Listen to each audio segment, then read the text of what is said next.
do you make anything of that? Like they've brought in a ton of guys and also given up on some guys. Obviously, like the 3 first-round picks in Broberg, Holloway, and Borgo are all gone.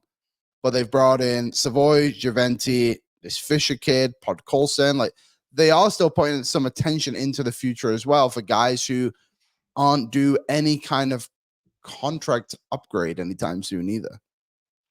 Yeah, and like, again, we're going to get to a point where at the beginning of next season, like, you want to talk about having to manage the salary cap and things like that. You know what helps when you have to pay Leon Draisaitl $13.5 to $14 million, and then you also have to pay, I mean, Evan Bouchard's probably going to be close to 10. So those two guys are going to be at $24 million. You know what's going to help? Savoy on his ELC and Max Wanner at $900K. Like, you know, man, again, people saying, someone said we're flip-flopping on our opinions over the last week here. The situation's fluid.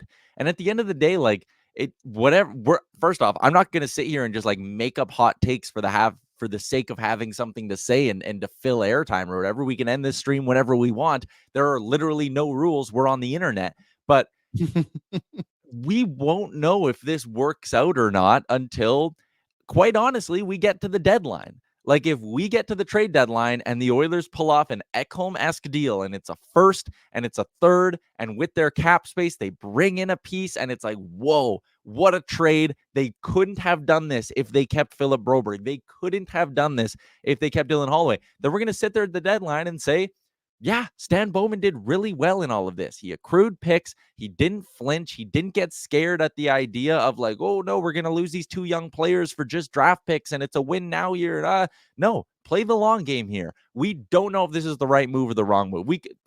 Counterpoint, we could get to the deadline. The Oilers' blue line is painfully terrible. It's shot Stuart Skinner's confidence. We're sitting there in January with a goalie who's at $895, a blue line that can't suppress any sort of offense, and we're sitting there going, holy shit, they're screwed, and their forward group is old and slow. Like, there are risks whichever way Stan Bowman went, and like, I'm not going to sit here and pretend like I know or knew the right way to handle this situation in front of the Oilers. It was very tough. They got pinned up against a wall by Doug Armstrong. It was the definition of a predatory offer sheet. They did, I think, their best to wiggle out of this. You added a young defenseman. You added a young forward. You lost 2 guys who had very high draft pedigree. But here's the other thing I'll say.